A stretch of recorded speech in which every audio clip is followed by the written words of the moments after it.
Hello, Sunshine. I'm Alexi Lalas, and welcome to the State of the Union podcast, where we look at the beautiful game on and off the field through the lens of red, white, and blue-colored glasses. This episode, we will be talking U.S. men's national team as we are on an international break, Spanish drama, Ballon d'Or, Messi, Americans abroad, Watergate, and so much more. But first, joining me, well, again, my good friend Stu Holden, sitting in for David Mosse as Mosse continues to traipse around the world. At this point, he is over there in... how do we say it? Ibiza? Ibiza. So he's having the time of his life, and he certainly, I think everybody would agree, deserves a little time off. But he will be back again next week, so Stu continues to fill in admirably. Welcome again, Stu. We are in the studio today. Earlier this week, we did it from home, but we are in the studio again, all the incredible men and women making us look and sound good. In my case, it takes a village. For Stu, you come camera ready no matter what. You are wonderful. Have you watched anything or seen anything or listened to anything or done anything of note that the State of the Union podcast? First of all, as a nod to David Mosse, I've put a hoodie on. Yep. I feel like that's I know he's got it's an homage, but it's an homage to David Mosse. I'm going to slump a little bit more in the chair here. Thanks for letting me fill in, Mosse, once more. You know what I've been watching, Alexi Lalas? What's that? Love Island. Oh my God! Here we go again. Last time you were on, there's many a season. So it's one of these things you're going to continue watching. And so boy, is just this the already done? Is this all the episodes are done and the seasons are done? So this is a backlog of something. I'm on the most recent season, which just ended. Which, by the way, it's filmed in Mallorca. Oh, really? And also, I'm on episode I think 59 or something like that, coming up to the season finale. So and this very is excited. A bunch of young, good-llooking men and women getting together, and hijinks ensue and debauchery and that type of stuff. It's a reality show, right? You nailed it. You sold it. Okay. I feel like you should watch this. Sex? Any type of sex going on? Sometimes there's some movement under the covers. You don't really know. But, and you're now they're not confined to one house or anything. Like they put them in different situations. No, they're confined in a house. But sometimes, they send the men out to a different house, and then they throw in some surprise women and see if they spark a new interest, and maybe that causes drama with the old ones, and then they watch tape of the whole thing, and it's wow. They look for situations to create chaos. Well, not that sex leads me to this, but before I get my mom. Oh boy! Stop the podcast. No, I was talking to my mom coming into work today, and she wanted specifically for me to tell you how much she loves everything that you do, and she loves Mosse and all that, but she loves listening to you and loves your whole body of work, shall we say, when it comes to what's going on. So she said, make sure you tell Stu that I said hello. Well, thank you, Mrs. Lalas. I really appreciate that. I don't appreciate your son's intro to get there, but I appreciate it's that. It's very possible, though, that on your recommendation, my mom might start watching this Love Island. That would be phenomenal. Yeah, Love Island. The UK version. The UK version. It's very important you watch that. All right, well, Mom, if you're going to do it, definitely the UK version. All right, what have I done? I just finished the White House Plumbers. That is on, what is now called Max, I think. And it's 5 episodes stars Woody Harrelson, and it's about the break-in at Watergate. When I say Watergate to you, because I am a Gen Xer, you are a millennial, right? Yes. When I say Watergate to you, what is it? What comes up in your mind? What do you think about? Yeah, anything? Like was that Nixon era? Was that right? Yeah, was that close? It is. So it doesn't break any new ground on the Watergate scandal that ultimately took down Richard Nixon and his administration. But it is an interesting look. There's a little kind of jokey humor comedy aspect to it that I think doesn't work in this instance, but it's still something to do. And then the other thing, I finished Clay Travis's book, American Playbook.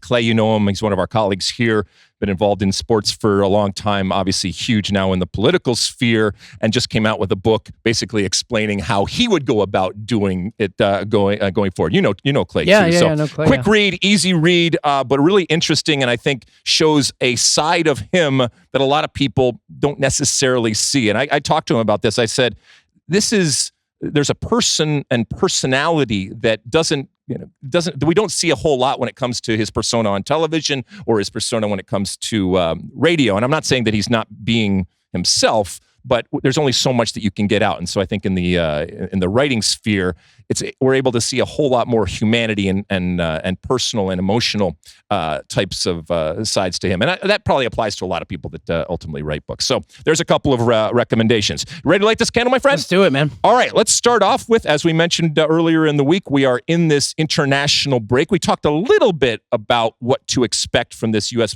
men's national team coming up. But again, games against Uzbekistan on Saturday. That would be 5:30 Eastern time. And these, again, I mentioned Max, are on TNT and Max over there, our friends over there, the blue streaming. That's how I associate it with blue now. Max is all about blue. And then Oman next Tuesday, and that would be 8:30 Eastern Standard Time. Let's start this weekend with Uzbekistan. We talked a little bit earlier this week about things that we want to expect. I think that it's almost a reintroduction of this team and a reintroduction of Greg Berhalter. I almost said Greg Vanny. Greg Berhalter to this team after all of the craziness that happened. So from a big picture perspective, I think that we are all kind of curious as to what this team is going to look like now, one cycle on, what this team is going to look like after all of the craziness over the last 8 months, let's say, since Qatar, and what Greg Berhalter in particular is going to look like. And I want to hear your thoughts here, but I just want to say this. Earlier today, I was, going back and forth on Twitter. And look, Twitter is not a... Doesn't sound like you at all. But it's not a focus group. I get it. It can be an echo chamber and everything. But every once in a while, some interesting trends start to emerge. And one of them was Greg Berhalter, and he has baggage. We all know that. And there are plenty of people out there, I think right now, that are looking at this next year and arms crossed and even sharpened daggers out, waiting for him to trip up, waiting for him to fail so that somebody else can take this job and somebody else can replace him that a lot of people, I think, would be a better option. And whether it's now or next summer, want that option. And so in a certain sense, I think that there are people that want to see Greg Berhalter fail with this national team. Anyway. I got to say, it wouldn't be fun being one of those people living life, right? Like just sitting there waiting for people to fail and like, ha, I told you so. It's miserable, a miserable existence. And I feel like sitting in Mosse's chair here, I need to do a quick Mosse explanation of why we're playing Uzbekistan and Oman, because I think people would look at that and say, is really those are the best teams we can get? Yep. How are we going to further ourselves? This is a product of really the UEFA Nations League, the qualifying for the Euros, qualifying for World Cups, CONMEBOL, which starts their qualifying campaign now for the World Cup in 2026. All of these teams are playing these competitive type matches, and really the United States, Canada, Mexico automatically qualify for the World Cup in 2026. So they will not have qualifiers, but it also means the pool for teams that you could actually play against and high quality opponents, it doesn't exist at this moment in time. It's going to be one of the biggest challenges for the U.S. is trying to find competitive matches. So, with that out of the way, let's talk about this for Greg Berhalter, because I think when you look at this team, big core of the team that was at the World Cup, you have Musah, you have McKennie, you've got Christian Pulisic, you've got Brendan Aronson, et cetera, et cetera. I think what I want to see as part of these two friendlies is I want to see this team continuing from where they were in Qatar. I was happy with what the team did. Of course, I was left wanting a little bit more and wanting them to compete a little bit more against the Netherlands. But I want to see the core continue to progress. I want to see Greg Berhalter. How's he evolved now as a coach in 8-9 months? And what has he learned? What ideas is he going to implement into this team? Formation, structurally, attacking-wise, set pieces, I think should be a big focus of this team over the next 3 years to be more dangerous in that facet of the game. And look, this team is not broken, and certainly not. And I think there was an admirable job done in the Nations League. We'll throw the Gold Cup out the window for now, but it really is going to be, what type of stuff can this team improve on now in the next 3 years to take us from good to elite? And I don't think we're going to find that out in these two games, Alexi, but there is an important thing in ways in which we can see guys in different situations now. So I want to drill down on that a little bit here. Yeah. Because I remember earlier this week you were talking about someone, for example, like Ballon. Yeah. All right. And what we want to see. And I'm curious as to how it manifests, because it's easy to say, well, I want to see something that I haven't seen before, or I want to see something better. And to your point, this is not a broken situation. As a matter of fact, you could make an argument that this is the most talented group, and now a talented group that has grown out of their infancy and now is, I guess, in their teenage years, and then hopefully by 2026 comes to full maturity. Yeah. So let's take Ballon, for example.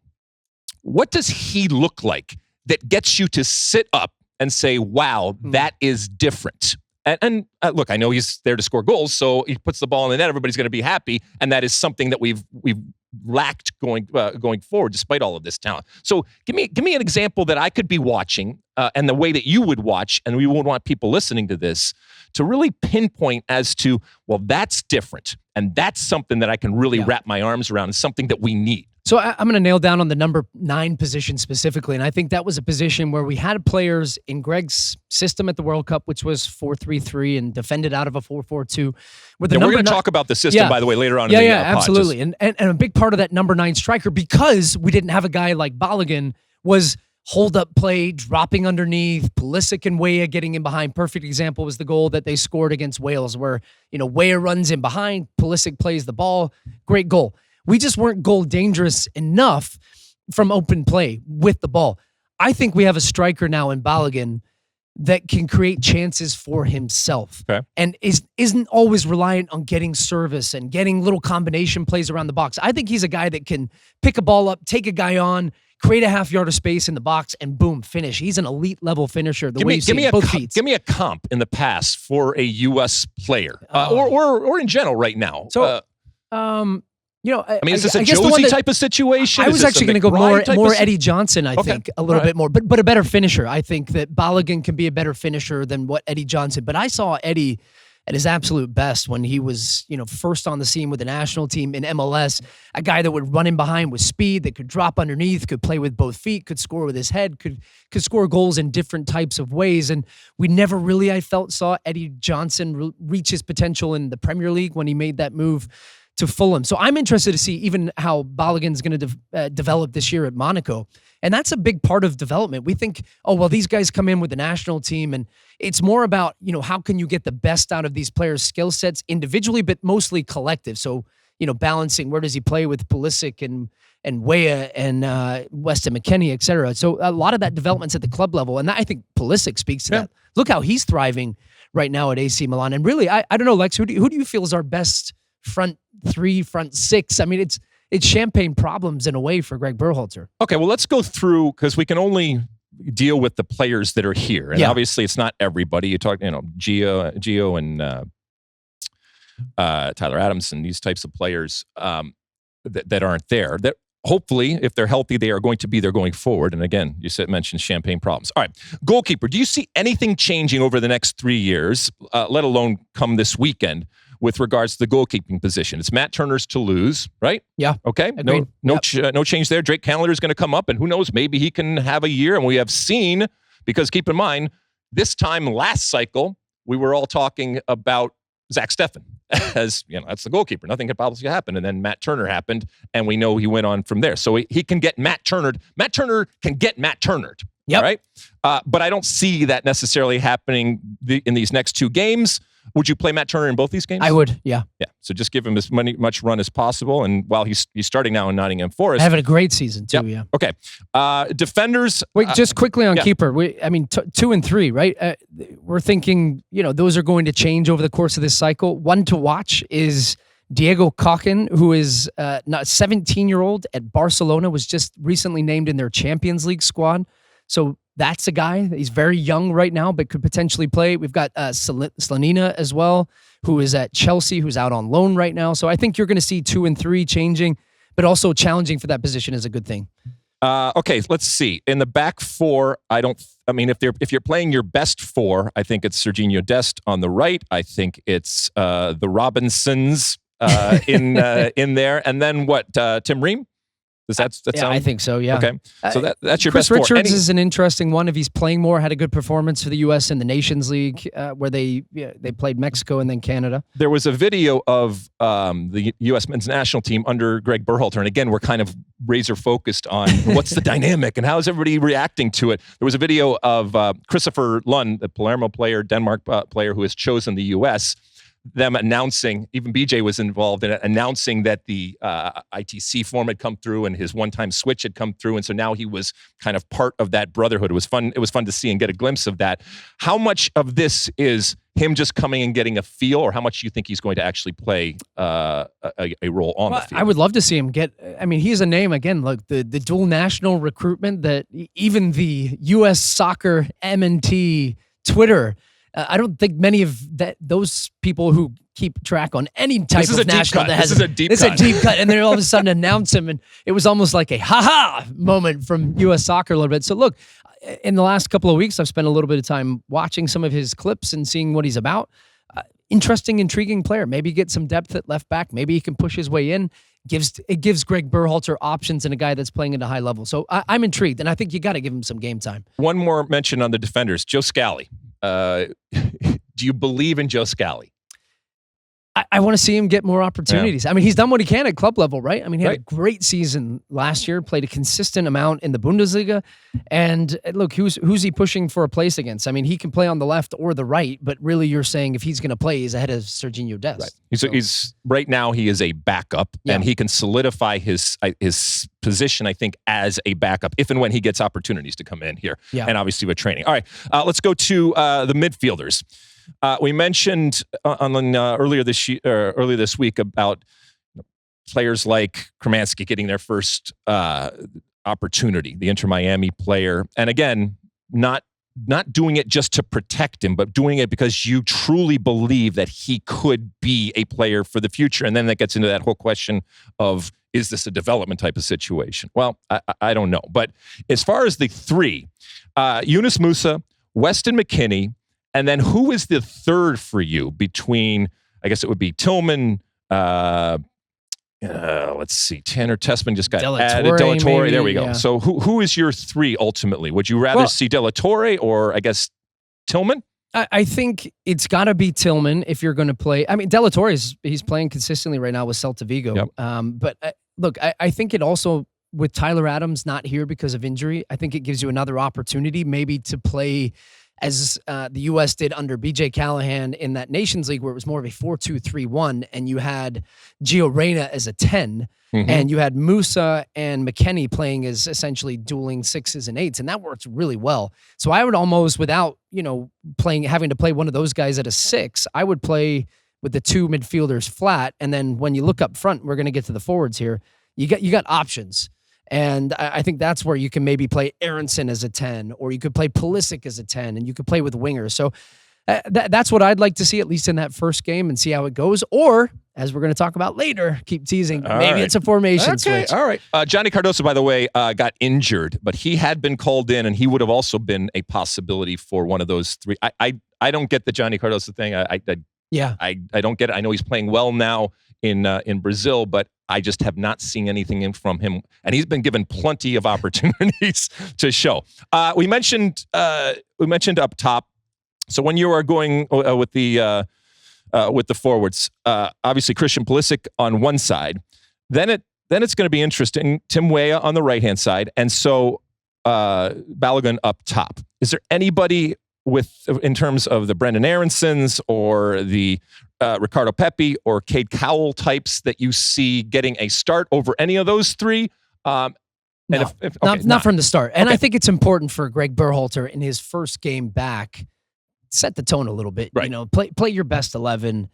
This is important for Greg. Let's let this team out the gates have a bit of a spark and gain some momentum. I think is important. And this game is where Saturday.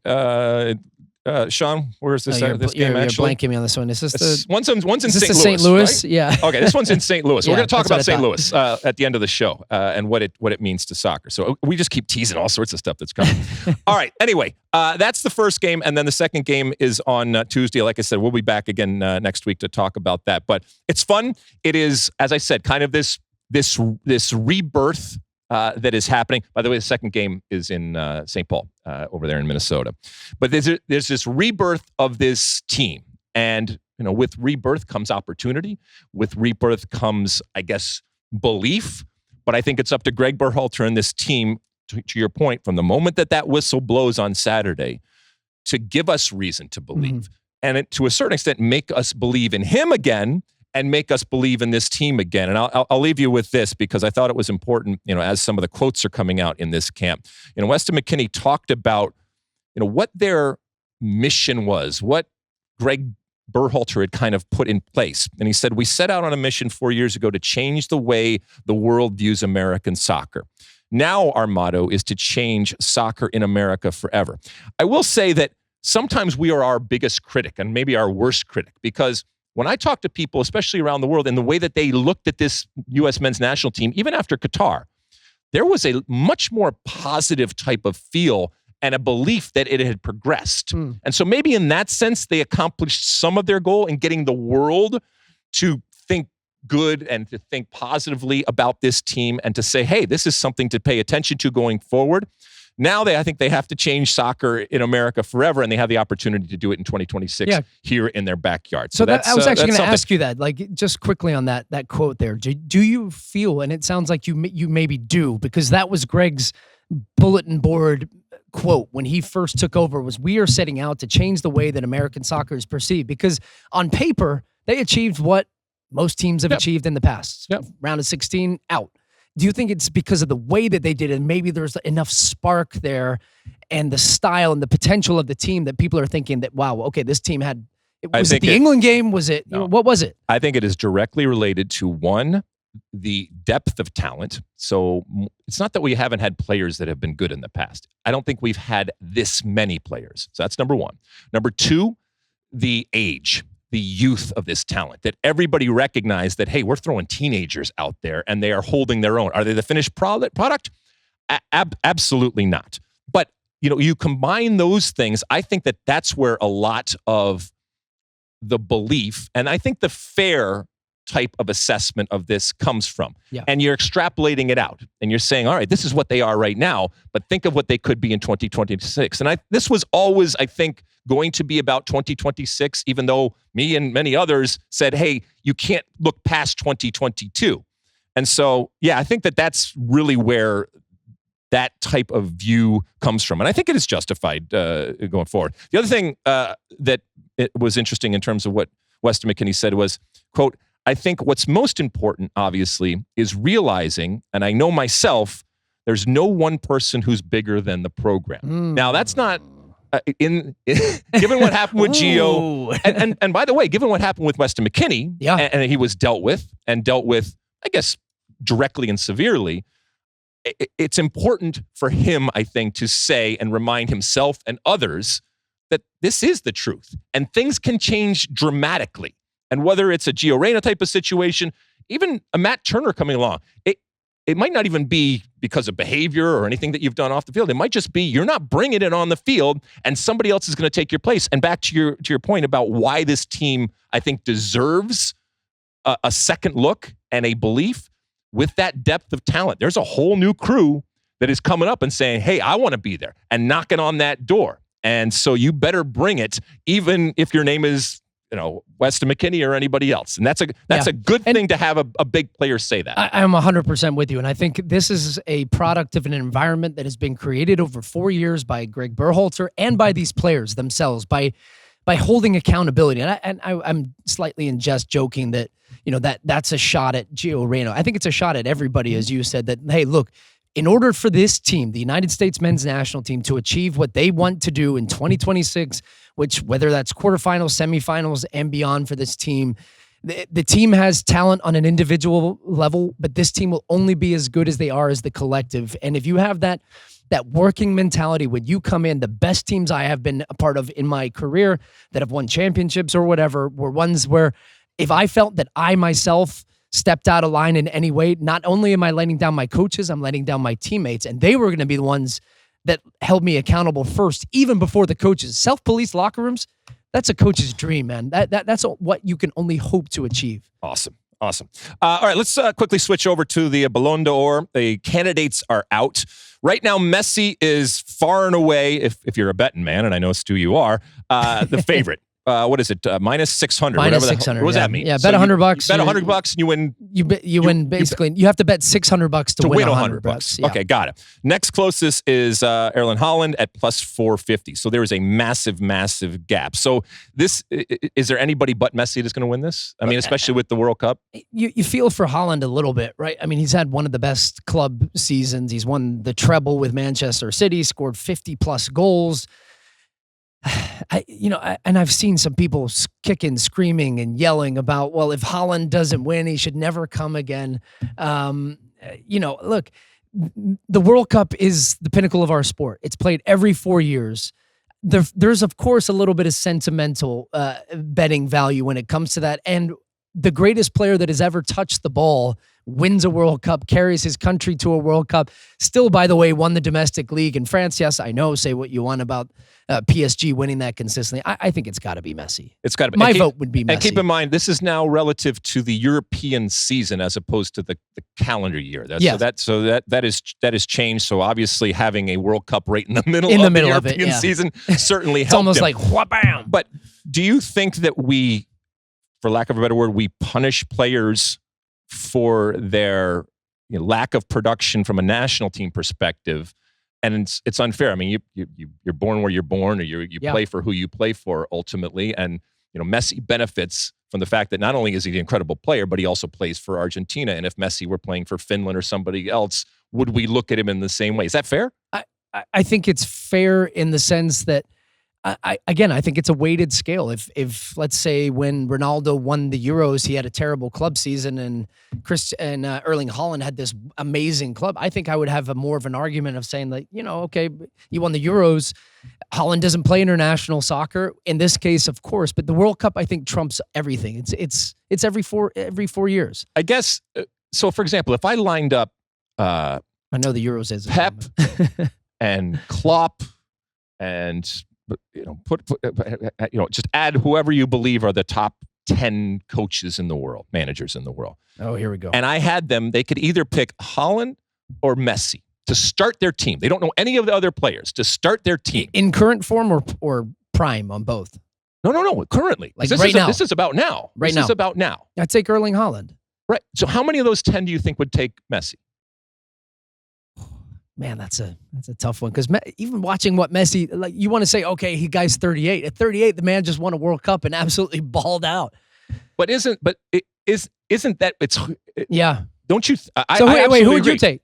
I take Erling Haaland. You take Haaland? Yeah, absolutely. But when you're judging this, you can't get that moment of him holding up the World Cup out. Messi's holding up the World Cup, and yet this is about the best player in this period of time. And how is it possible that given the opportunity to pick between Haaland and Messi, you're not taking the quote unquote best player? I mean, I know I've framed it differently where Klopp would say yes, but I can get other people to make up for what Messi does, and I need those other 10 to be able to. Because it's a little bit of a tilted question. Like, depends on the players around him. You throw Messi into Man City, they're going to win everything, and Messi's going to score 50-plus goals. Yep. So, I'm changing my mind. I'm taking Messi. You're taking Messi? Give me Messi. Oh, my goodness. Well, let us know just out there so I could coach who you would take, or if there's somebody else out there beyond those two that you would take. Now, the list is too long. I'm not going to read them all off here, but does anybody have a chance or light a fire when you read it, whether it's Benzema and Musiala and Mo Salah and Bellingham and Saka, and the list goes on and on and on. Anybody it's here? A great list, by the way. It's a great list. Yeah. Lots of Harry really Kane, really good players. Gundogan, Mbappe, Vinicius Jr. It goes on. Griezmann's on here.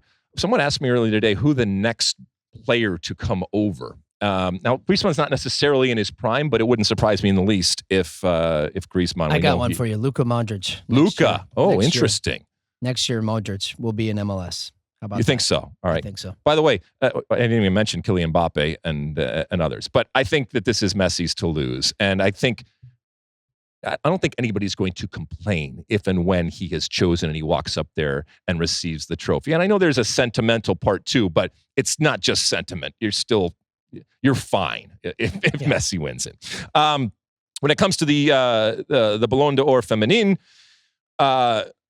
Speaking of someone's to lose, Bonmati, I think, from Spain. Is there anybody that even is close? By the way, only one U.S. player, Sophia Smith, is on this list. Just kind of shows where we are. You have the likes of Sam Kerr and even Mary Earps from England. Let's see, Dabinia, Rachel Daly, Linda Caicedo had her kind of coming out party at this past World Cup. Anybody there that you think will take it away from I don't think so. And I think, she just, Aitana Bonmati just won the UEFA Best Player as well. She won the Champions League with Barcelona. She wins the World Cup with Spain. She was undoubtedly the best player at the World Cup. She had the golden ball. So, yeah, I think it's a good thing, too, when you can kind of come to a consensus and agree that when you look at a name and it jumps right off the paper and most people can agree that she was the best player in the world, I would say that she's a deserving winner and what I would imagine will be Aitana Bonmati. But a nod to Sophia Smith for what she did at the club level with the Portland Thorns. And then also, with the U.S. women's national team, albeit they didn't advance as far as they would have liked. And I think that's why she's kind of out of the running there. All right, let's quickly finish up this segment with As Spain Turns. I mean, this incredible soap opera and drama that has followed the Spanish national team, the women's national team, since their victory and their World Cup title. And even breaking news as we are recording this right now, I want to make sure I get this right. The Spanish national team players will not return to their national team duty unless there is more structural changes within the organization, according to Cadena Ser. I don't know what that is, but the world champions reportedly feel that the removal of Jorge Vilda, who was the coach for this title-winning team, as the manager, was not enough. So, Stu, I've tried to wrap my mind around everything that's going on, and yet every single day there is something more. And the sad and the frustrating and the maddening part of this is that it takes away from such an incredible accomplishment. And I don't think that this what this team did. And when I say this team, it's not just the team on the field; it's also the staff. Mm-hmm. Okay, even Jorge Vilda, who has been let go.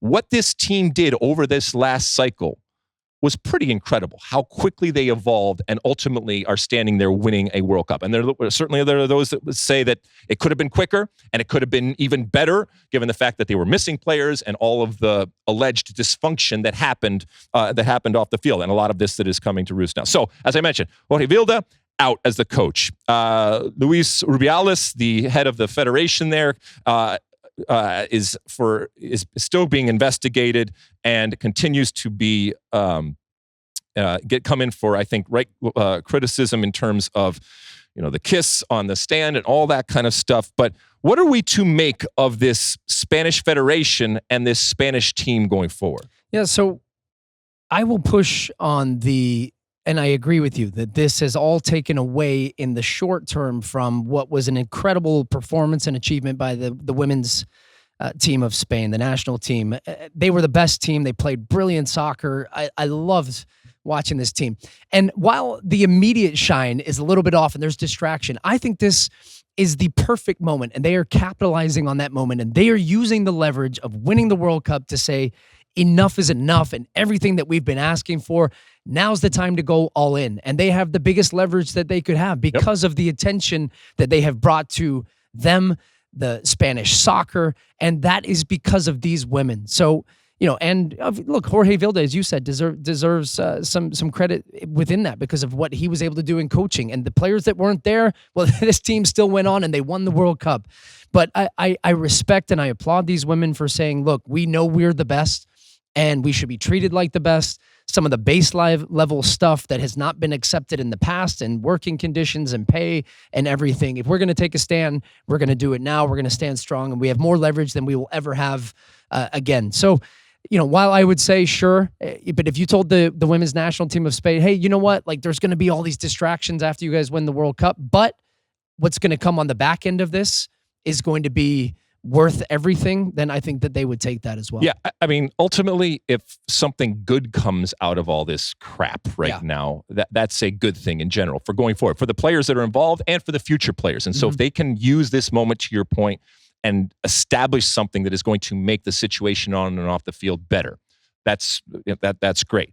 I will say, I think that there is a whole lot more. Oh, yeah. That's why I'm trying to be a little careful, I think that there are right? layers. Like you want to see... I think that there is nuance, and I think that there are plenty of stories that are going to come out. And it's never as simple and as straightforward as you might think. And I think in this case, that is going to play out as we go forward. But ultimately, from a soccer perspective, this was a fun team to watch. This was a team, as I said before, that established an identity of play, which is not easy to do in the game. And from start to finish, they adhered to it. And it wasn't just this romantic notion that come hell or high water, this is what we're going to do, and we're at the expense of winning. Because the other side of it was they won, they scored goals, they spread the goals around the team, and they were fun to watch, and it resulted in them being champions of the world. And that's ultimately what should be celebrated. And if a byproduct of that is an ability to clean up the mess that is allegedly there, then I'm all for that. Yep. Anything else, my friend? Nope. All right, let's take another quick break. Muy bien, señor. Yes, there we go. We'll take another quick break. When we come back, we mentioned we're going to take a little trip around and check out the Americans and what they are doing, and an early season type of grading of the U.S. And the Americans abroad. Okay, welcome back. Let's take a little trip after the transfer window has closed here, for the most part, in most places around there, and in particular, a Americans abroad type of look. And we've already talked about some of them, but so far so good. And Stu, we take the temperature at different points through the year, and it's almost as if it informs who we feel we are as a soccer playing nation by what's happening with these Americans abroad, and what's going on over at Leeds. By the way, remember Leeds? Anyway, what's happening in Leeds and all that kind of stuff. Cold-blooded, man. Well, let's go through some of these folks. I think at the top of this list in terms of grading would be Christian Pulisic. He has done what was anticipated and what was hoped for, in that he has hit the ground literally running for Milan. He is scoring goals. He was named their player of the first month. And more importantly, he is vital in terms of that attack. So it's not even just the goals he's scoring, but the involvement in the attack, even some chances that he's missing. He's putting himself in good places, and not for nothing, he's staying healthy, and I'm going to knock on wood because that's not always the case when it comes to Christian Pulisic. But so far, so good. Forza Milan, Forza Pulisic going forward. It could not have started better in terms of his Italian adventure. Yeah, isn't it beautiful to see Christian Pulisic playing with a smile on his face and loving the game? And it was a tough time for him at Chelsea. And look, that was the worry. Signing from Borussia Dortmund, big money move, goes to Chelsea. And in fact, his production was pretty good over a period of years, but it was inconsistent. It was up and down. You're at a club where constantly changing coaches, new players coming in. And look, he got to a point at the end, he wasn't trusted by his coaches. He wasn't getting opportunities in big games. When he did, he performed.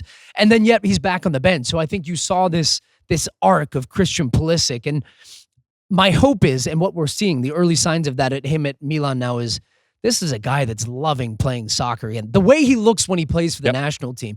So now getting that at the club team, he's got a coach that believes in him. He's playing in a system where he's getting on the ball, and he looks. For those that look at that, there's those the that are smile. watching, they can see. I mean, he's dribbling with the ball. He's got a big smile on his face. Yeah. I couldn't agree more in terms of, when you see a player that is playing with joy and happiness and is having fun. Yeah. And maybe it's easier because we can juxtapose it with the frowns or the body language. I know we read a lot into body language, but this is a guy who is having fun. He has a new lease on life. I will say this, and maybe I'm going to defend my friend and our friend and colleague at times, Landon Donovan, because there was a time a couple months ago when it was all up in the air, and obviously it was the frowny Christian Pulisic, where Landon had suggested the possibility of the Galaxy coming back to MLS and the Galaxy splurging and kind of making a big statement. But that was in the context of what if he can't continue? What if he can't find that joy? And even though the rumors were out there of the possibility, it was not a sure thing. And it's still not a sure thing. Things can change. He can not again. I hope he doesn't get injured, but just form, you fall out of whatever, form, all that favor, thing, you end up- things yeah. can happen. But for now, this is going well. And I think, I don't want to speak for Landon, but I think he would look at this as this is the perfect scenario. In the same way that when he comes with the national team, you just felt like something was lifted off his shoulders and he could relax and he could be, he could have joy in the way that he played. Now that we're seeing that from a club perspective, we're going to be the beneficiaries.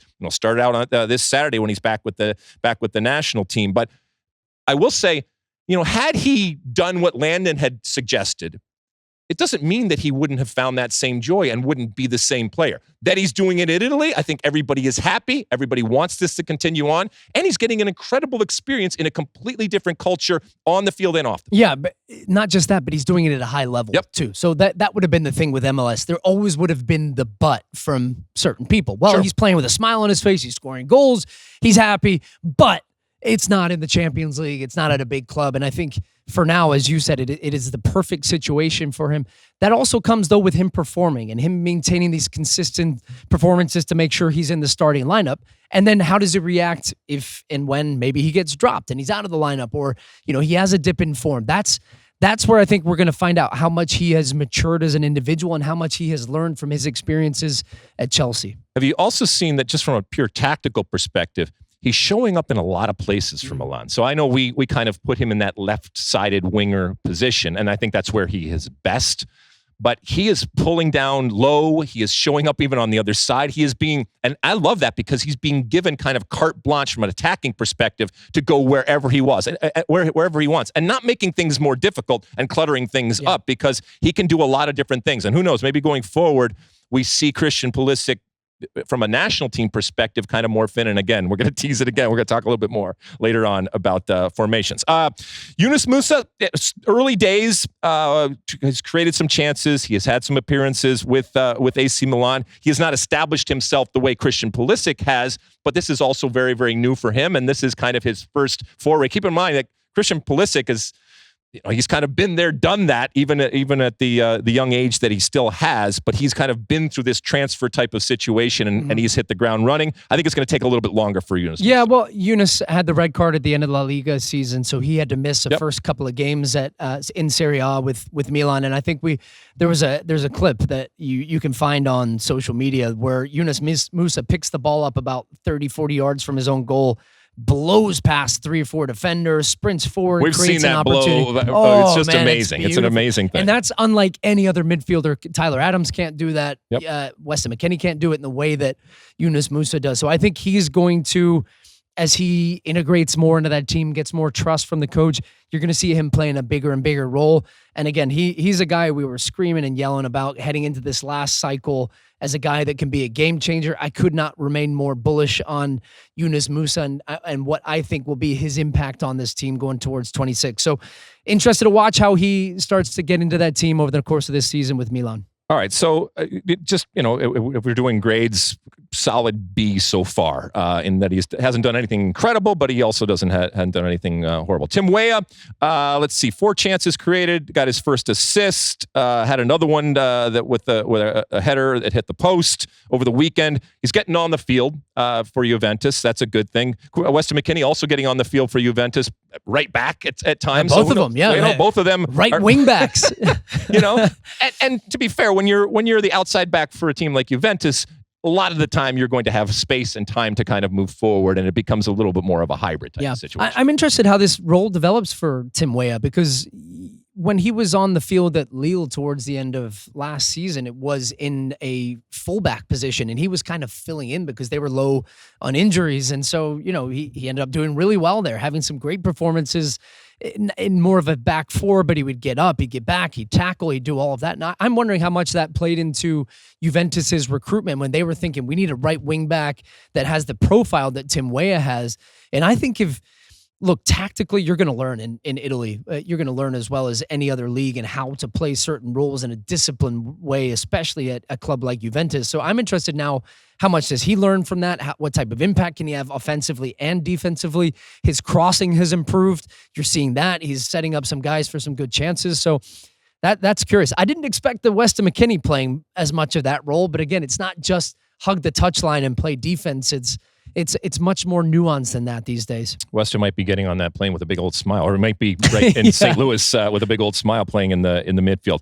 Let's see here. Flo Balogun, we talked about him earlier with this move to Monaco. He's come off the bench and nothing in terms of goal scoring yet, but he's still getting his feet wet and figuring out what's going on with Monaco. So I'll give him a C. Tyler Adams, we still haven't seen since his injury, and that's not good for Tyler Adams. But the fact that he was even able to do a deal, given the medicals and all that kind of stuff, I think they believe that he is going to come out the other side of this injury, and knock on wood, he does from that hamstring situation that basically shut him down at the end of last season, and means that he's not with the national team right now. Anything on those two? Well, Tyler Adams, I'm fascinated to see. So they have an exciting young coach who actually played in MLS with New York City for a season or two. Iraola last couple of years actually coached in Spain with Rayo Vallecano, a team that I got to see our club Mallorca play against a number of times. He's a very exciting coach, plays a high press, high intensity type of style, which I think suits Tyler Adams really well with his profile and what he can do. So that's one to watch. Bournemouth have struggled early results right now. I think they're going to be in a bit of a fight in the Premier League. Once again, that's going to be the case. Tyler Adams, McKennie, Aronson, all relegated with Leeds last year. But really, this is a guy who's had a long layoff now with this hamstring injury. And so it's going to take him some time, I think, to really crank it up, because he's a fast twitch muscle kind of guy too, covers a lot of ground, physicality, a big part of his game. So how long does Tyler, after being out for, I think his last game off the top of my head was in March. Yeah. So that's a number of months there. So he gets an incomplete. Matt Turner gets an A. This move to Nottingham Forest, he wanted to go to start. He is starting. He is playing well. They beat Chelsea, and I know the current version of Chelsea takes a little bit of the luster off, but it's still he is doing exactly what he set about to do, which is play, be the starter, be the number one consistently in the EPL for Nottingham Forest. It was interesting. Did you see his comments about the situation as the number two over at Arsenal? And I think they got a little bit misconstrued, but he was talking about how if you are not an English player, you're not going to necessarily get the benefit of the doubt. And I know a lot of English pundits and others out there pointed out immediately that there's no bias when it comes to South American players or players from around the world. I get what they are saying, but don't think for a second that the way that an American player is looked at is not very vastly different than the way a South American, Central American player. For sure, I think we can agree. You got to do a little bit more from what the perception is there. But Matt Turner was signed to be a number two. Yep. David Raya, who they just signed from Brighton, he's signed to really push Ramsdale, and even some rumors now starting to rumble there about him getting an opportunity ahead of Aaron Ramsdale. But I will say, I absolutely love this move from Matt Turner, because he went to his dream boyhood club, a club that he'd supported and really loved, which was Arsenal. And he was an Arsenal fan. Yep. He got the big move to Arsenal. But yet, after a year, as recognized and had the opportunity, whether by choice or Arsenal said, hey, we got to move you on here. But to find a Premier League team, to move to a Premier League team, to take a chance, a team that barely missed out on relegation last year, but it's also starting to build something special. And now he's playing week in, week out in the Premier League. That's what it's all about. Plus, I mean, not for nothing, but that was an incrable season from Arsenal last year. I know they ran out of gas at the end, but he was part of that whole thing. And for him to see that, he must have some incredible stories to tell. All right, let's finish it up here. Serginho Dest with his move. Has back to Haaland, 3 appearances. Let's see, 2 CONCACAF Champions League, wonderful assist versus Rangers. Not CONCACAF Champions League. Come on, Lex. Oh, sorry, CONCACAF Champions League. Jeez. Let's see, Malik Tillman, Pepe, Dest. They are all in the Champions League group stage and doing well, I guess, playing. I guess B's. Yeah, Pepe's, he's going to have to fight for a spot. Not really starting. He's played less than 100 minutes so far. He's behind De Jong, who's scoring goals. They absolutely rinsed Rangers to get into the Champions League. So Pepe's, again, in a situation you got to perform to do that. And I don't feel like many people are talking about this, that Ernie Stewart is the now sporting director of PSV, is bringing all these Americans in that he had with the national team. It's almost like, hey, you guys are undervaluing American players. I've seen these guys work. We're going to bring him in. Dest comes in. He's lighting it up. Tillman, we'll see what he does this year. And Pepe. But, hey, look, Ernie's like, hey, I'm landing on the Americans It's here. all man. Strategery, my friend. Yes. It's all designed to basically, they are plants. We are putting them in all over the world that are hell-bent to bring in American players, all right? Jesse Marsh is going to be coaching there within 6 months. It's going to be wonderful. Speaking of, where's Jesse right now? He's just, he's getting money and just he's probably traveling around the world and just hanging out. Wasn't there a period there Jesse Marsh was linked with every job on the planet, and his agent was working overtime. He interviewed for the U.S. men's national team job, did not get it, got beat out by Berhalter, and he's still will. I don't know. Let's see where Jesse pops All right, up. look, well, this is a much better grade, the report card, if you will, for the U.S. players that are playing abroad right now than we have had over the last, 6 months to a year. So this is good. Let's hope that it heads in the right direction. The players that are playing well, Pulisic et al., keep doing that and stay healthy. The players that need to get on the field, Ricardo Pepi and those, let's make sure that they do that. All right, let's take another quick break. When we come back, it's time for Ask Alexi. All right, welcome back. It's time for Ask Alexi, that part of the show where you send in your questions, comments, and concerns. You can send them in all the social media platforms out there. Keep in mind that our handle is SOTU with Alexi, or you can call in, as a bunch of people have, to our State of the Union podcast hotline, which is 657-549-2297, 657-549-2297. All right, Stu, listen to some questions here that some folks have called in. I think Ernesto was the first one. Let's hear from Ernesto. Alexi, how you doing? This is Ernesto from Jersey City, New Jersey. I'm also Argentinian, and I just want to say I believe that Messi is single-handedly converting Americans into soccer fans. And hopefully, someday, soccer can become America's pastime. What do you think? Okay, thank you, Ernesto from Jersey City. I was in Hoboken for a long time. Also, what the delivery on that was listen, like, he's suspenseful and deep. When the shit goes down, Stu, you want Ernesto 100%. And he must be very, very happy given what has happened with his national team when it comes to Argentina in December last year, and then obviously with Messi coming over here.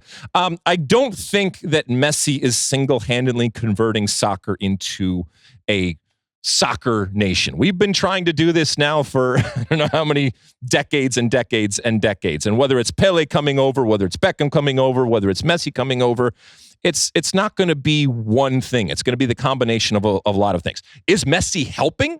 Absolutely. Is Messi drawing more people in right now that are curious about what Inter Miami is, what MLS is, what American soccer is?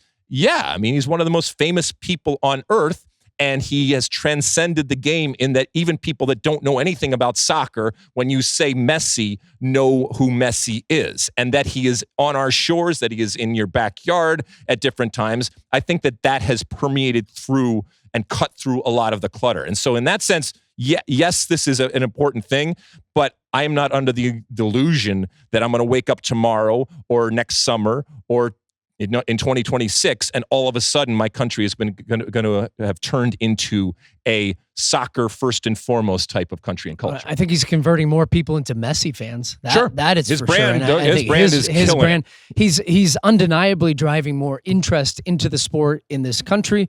I think it's one of those things we talk about, trying to bring people into the soccer tent and giving them an experience. And I just think it's further proof again that as Americans, we love excellence, and we love the best of the best. We love to watch the best of the best. We have the best football league. We got the best basketball league. We have the best baseball league. We don't currently have the best soccer league in the world, but you have an opportunity in your backyard right now to watch the best soccer player in the history of the world. That drives interest. I can't tell you the amount of times that I've spoken to people over the years that have said, you know what, I saw Pele play, and so it resonates. Look, I'm not saying that Trevor Francis is Pele, all right? Rest in peace, Trevor Francis. But I remember, and it will always live in my mind, the first time I went to see the Detroit Express play and I saw Trevor Francis play. There will be kids 20 years from now that would say, I remember when I went and saw Messi played. And who knows, might introduce them to the game from a playing perspective, but maybe more importantly, they just have soccer as part of their sports palette going forward, and they don't think of it any differently going forward. Let's see, Chase. Let's see what Chase has to say. Hey, Alexi and Mosse. It's Chase from Dallas.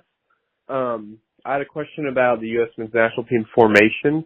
Do you think that they could ever switch to a 3-4-3?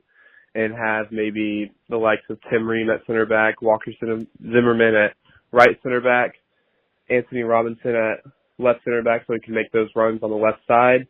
And then you could stack the midfield with McKinney, Musah, Adams, and Reyna all in the midfield. You can have Gio play forward, have Tyler Adams move more back, Musah and McKinney do what they do, and then you could still have Tim Weah, Christian Pulisic, and Flo Balogun in the attack. Just want to know your thoughts. Thank you. All right. Thank you, Chase. Chase is a return caller, and thank you so much, Chase, for all of the times that you're calling in and giving us, not just your questions, but content. So we have seen some variation over the years from Greg Berhalter, but for the most part, it's the 4-3-3.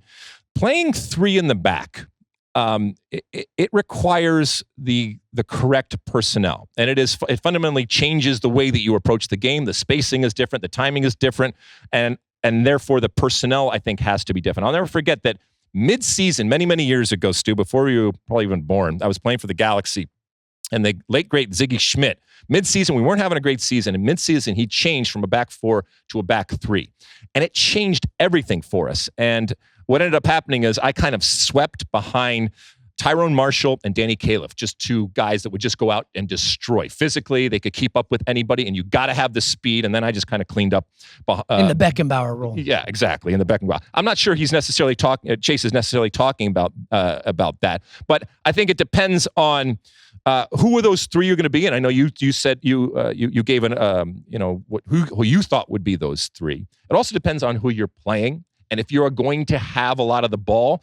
But I feel like, Chase, that you are doing this because you won't answer that question that I ask everybody when they scream and yell about Gio Reyna. If Gio Reyna is on the field, who is coming off? And you are finding a way to fit Gio Reyna on the field, which in and of itself isn't a problem.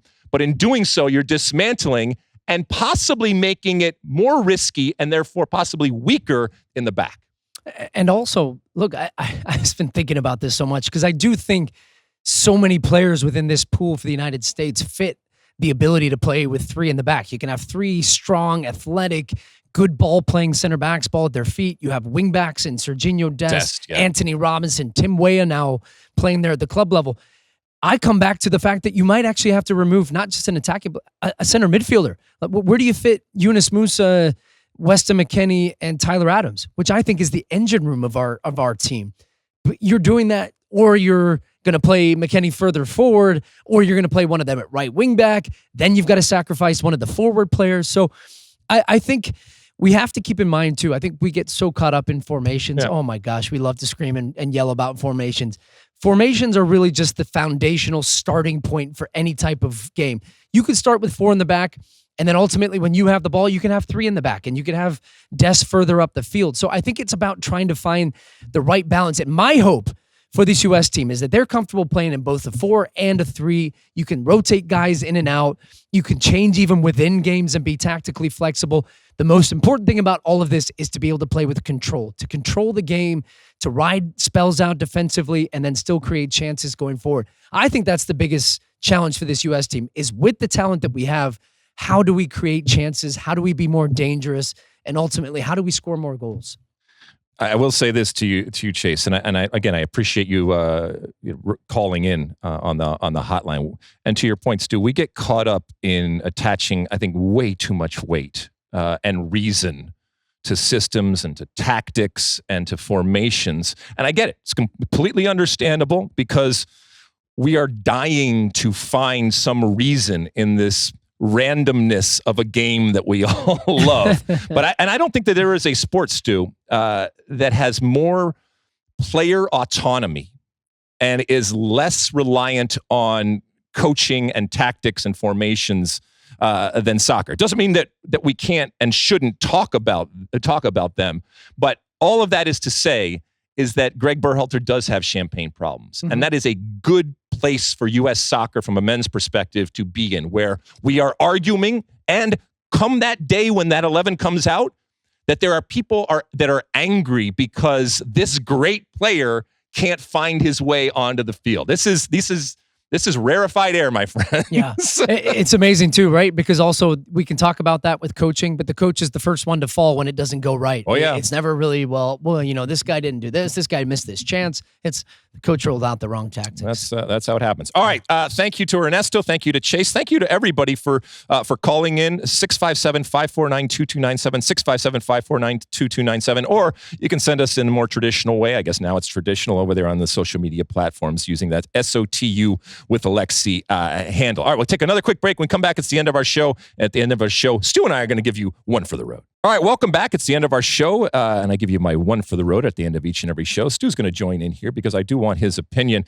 We were talking about the fact the U.S. national team is going to play in St. Louis. St. Louis has exploded from an MLS perspective with what they have done on and off the field. I had the opportunity to visit that stadium, visit that city, and just to see how excited they have become and how much support they have given for their MLS team. And now for the national team this weekend, it's wonderful. It warms the cockles of my old redheaded American heart because Greg Berhalter, and I'll talk about Greg Berhalter, immediately when he got to St. Louis, he started talking about how St. Louis is the capital, the soccer capital of the United States. And it brought up this discussion. I don't think that it necessarily is, but I totally understand what he and my generation, where he would be coming at it from. Because growing up, St. Louis was the place, whether it was players, your Brian McBrides and your Taylor Twellmans and Becky Salbrins and all of that. But more importantly, it was the place to go and play.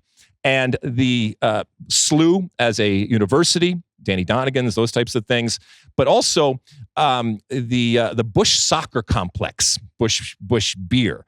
We played national team games there, full national team games there, Olympic national teams there. It was the place to be, and it was this epicenter. And for many, many decades, it has been and has an incredible history when it comes to the game on and off the field. And I think that's where a lot of Greg Berhalter and where many people who are falling on this believe in it. I'm interested in what you have to say, Stu, because you're from a little bit of a different generation in terms of how you see St. Louis. But I would think that Cascadia has plenty to talk about. Obviously, Los Angeles, the New York metropolitan area, Dallas for what they do in terms of development and the incredible amount of talent that they keep churning out in terms of who is the soccer capital of the world out there. The Columbus Crew, the first soccer-specific stadium in the United States. Look, I think I only had this perception of St. Louis as a soccer capital or, a big part of soccer culture in the United States because of what I heard about it. I didn't experience it as a player. St. Louis didn't have any MLS team. They didn't have any. I didn't have national team games there. There's never really any attachment to that other than guys that I knew, Brian McBride and Tim Ream. You now have Josh Sargent, Mike Sorber, right, as well, part of your national team. But I didn't have that connection. In many ways, there was a generational gap, I think, of players and people that didn't really see St. Louis on the scene. So maybe you heard about at the club level, or maybe you heard about in the past where it had been this kind of epicenter. I will say I'm dying to get to a game there now and see what it has become. But I don't even know what I would say was Soccer City, USA during my time because we don't have a national stadium, right? I played games in LA and New York and Portland and Chicago, a lot of games. That's where US Soccer is headquartered. Yep. But yet, I made sure to read up on this. 76 players from the St. Louis area have represented the national team. I'd say that's a lot. It's great, yeah. That's a great amount. Small Midwestern town. I mean, there's something in the water there, and so they do have an argument. Keep in mind, also 7 players from the 1950 World Cup team were there, and there was this, East Coast and then St. Louis type of mix of these players. If you've ever read or watched any of this stuff for that World Cup team, but all of this is, I think, to say is that we are a soccer playing nation, and we have plenty of soccer communities and cities and markets. Some of them that have a long tradition and history, some of them that are just coming up. And it doesn't make one better or worse than the other. And I think maybe more so than any country out there, we have the ability. Obviously, we're incredibly, big in terms of geography, but we have the ability to have all of these soccer cities come up, and each one with a different type of history and a different type of identity. And so when you go to a game, Stu, up in Cascadia, and you do games all over the place, when you go to a game up in Seattle or Portland or something like that, the experience as a fan, or in your case, working the game, is completely different than when you go down to Austin or when you go to DC United or anything like that. And some of them have long histories, some of them have short histories. But ultimately, I love the fact that people are vying to be that capital city, and that people are angry if and when somebody says, like Greg Berhalter or somebody else says, that it's St. Louis right now, and everybody else says, this is what we've done, and they start listing the things. And it might go back decades, or it might just go back a few years. Yeah. And, I'm going to leave this one for you because I know Mosse's back next week, and maybe if you feel that this is something interesting, you guys can dissect it. But I had somebody pitching me on how we find a national soccer identity, right? Which is something I watch the Spanish women play, the German women play. They play like the men do in a similar type of style, right? Japanese team, Brazilian team, they play with flair. We have this massive country. How do you pull it all together? Somebody says, well, take your region as the Northeast, Southeast, Texas, California, etc. They all have a different style, right? How they support the game, how they view the game, how they play the game growing up. And you kind of decide on what you feel is the most authentic to that region. You have the 4 or 5 different ones, and then ultimately you're going to have this national team at the end. But you say, hey, Northeast, you're playing 4-3-3. Southeast, you're playing 3-4-3.